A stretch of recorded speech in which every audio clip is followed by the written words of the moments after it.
AITA for not letting my ex sleep in the shed? My ex and I broke up almost a week ago. We were together for 9 years. Her 2 biological kids have also lived with me for this time as well. I pay for the house and have been the sole breadwinner the majority of the time. She's got a job now that's relatively new. I told her the kids can stay as long as they want and she can stay too until she can get her finances in order, prob a few months, at least. At one point in our conversations I mentioned that if we broke up I wouldn't want to stay in the house because it would hurt too much, all those memories in an empty house. Well, since then I've looked at the housing market and it's not a place I want to be right now too. The things she has said and done since then don't have me missing her terribly at the moment.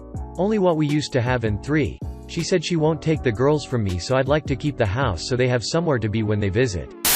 Now, she wants me to move out of my own house that I pay for in full so that I can rent it out to her so the kids don't have to move. Alternately, she wants to live in my shed. While I wish the situation was different and the kids would never have to move and leave their home, she did break up with me and I have no legal claim over the kids, so they can't legally stay with me if she lived separately. Am I the asshole for not moving out of my house for the kids' sake or letting my ex live in my shed? Info. Was she your wife or girlfriend? Did she co-own the home? You said you paid for it, doesn't mean she has no ownership. If you were married, it's legally half hers. IDK, seems like a shitty situation. Damned if you do, damned if you don't. If you are the sole owner, you absolutely don't have to move out of your own home. If you are the sole owner, you don't have to let her live in the shed, but her moving out would result in the kids moving out, so which would you rather? Her live near you and you keep the kids, or her move out and you don't see them? Edit. NTA. You own the home. I think 12 and 15 is old enough to get over moving out. She doesn't have to go far, they can still go to the same school if your ex chooses a home close enough. If she doesn't, that's on her, not on you. However, your statement regarding the girls isn't correct, depending on location and circumstances. You've had parental responsibilities for them for nearly a decade now. With their parents' consent, you can assume a legal guardianship role or adopt them. Not saying you should, you won't be taught either way, but it might be worth considering. Or he might get screwed having to pay child support. Did you read that post about the guy helping his neighbor? Watched the kid a bit and then got a letter saying he was being sued for child support for taking a fatherly role and supporting the kid, even though he didn't. Luckily that was shot down fast, but this is different because OP has been supporting them. I think it's BS personally. The NTA, give her a 30-day notice and tell her to get a place. They are her kids. Stop paying her car payment, etc. The relationship is over and she can stop mooching off of you. It's nice you're letting the kids stay there, but you need to realize you don't have any legal rights and talk to a lawyer, but don't tell her what you're told. In case you'd have to pay support or any other BS even though you weren't married. I've heard of stepdads having to pay child support for kids that aren't theirs. Jumping on this comment to add, any paperwork or documents need to be locked, with a key or a combination code in a file cabinet or safe. Since she's in your house at the moment, she could go through your things. Lock away important stuff, bank info, credit card info, cut her credit card off that you pay for, house deeds, insurance info. Everything. Life insurance. Keep an eye on your credit. NTA, because it's your house. Would you consider helping her pay to get an apartment? First month rent plus deposit is a lot of money, and since you were the breadwinner in the relationship and owned the house, that leaves her in a pretty bad disadvantage compared to you after 9 years. I already pay for her car, phone, and she has a credit card of mine that I need to use my tax refund just to pay down. She is the sole user on the card, although she does also use it for groceries and such.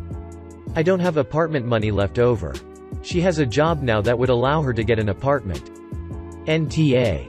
It's your house. It sucks for the kids, but your ex has no claim over a house you bought yourself. Using the kids as a pressure point is shitty on her part.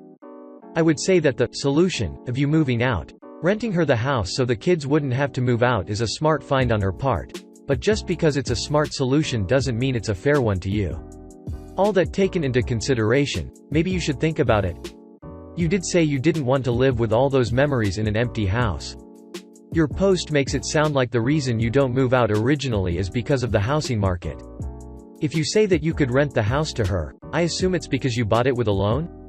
If that's the case, the house is still yours, You could rent a new apartment for a few months. It wouldn't cost you much, her rent most likely would cover the new apartments, and you could reevaluate the situation sometime in the future when housing prices have changed. That being said, it would be a lot of trouble on your part, and if you didn't want to do that, you'd still be in the right. She moved in with a man in his house with her kids, it's her problem either way.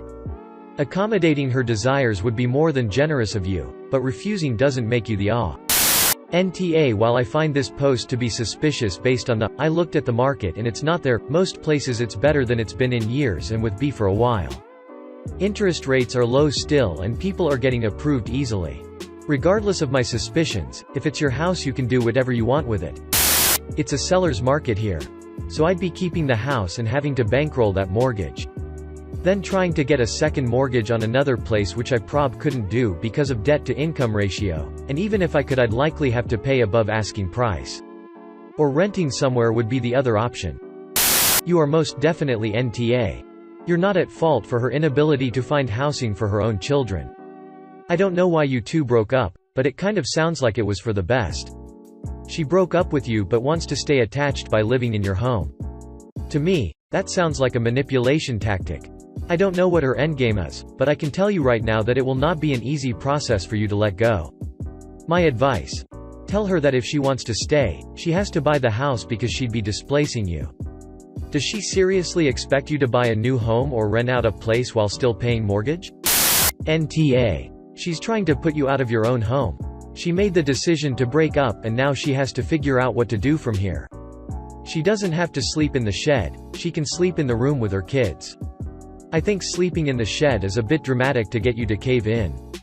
Don't cave in, she made this choice and you don't have to lose your home over it. If you leave it just shows her that she has power over you. Please stay home, let her figure it out on her own. If she lives in the shed then that's her choice, but point out that she can share a room with the kids until she can move out.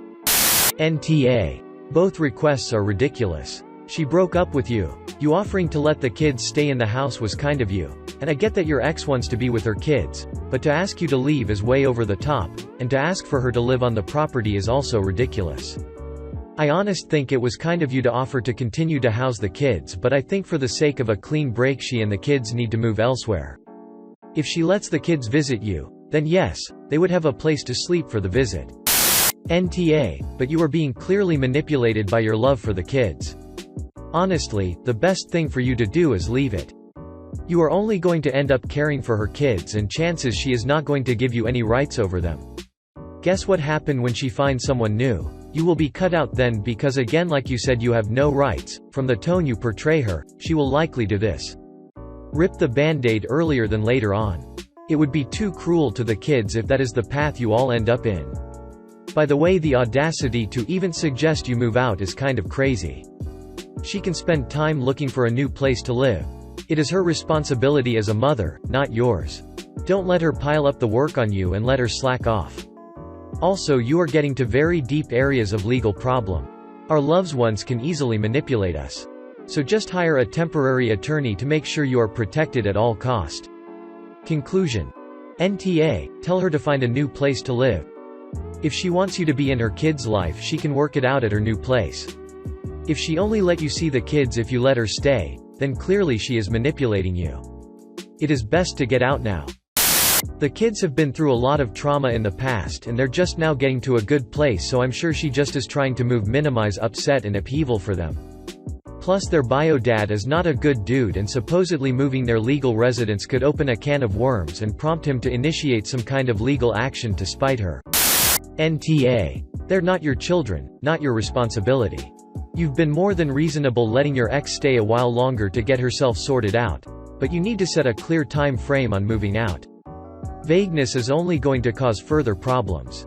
As the children's parent, it's up to your ex, not you, to find a good solution.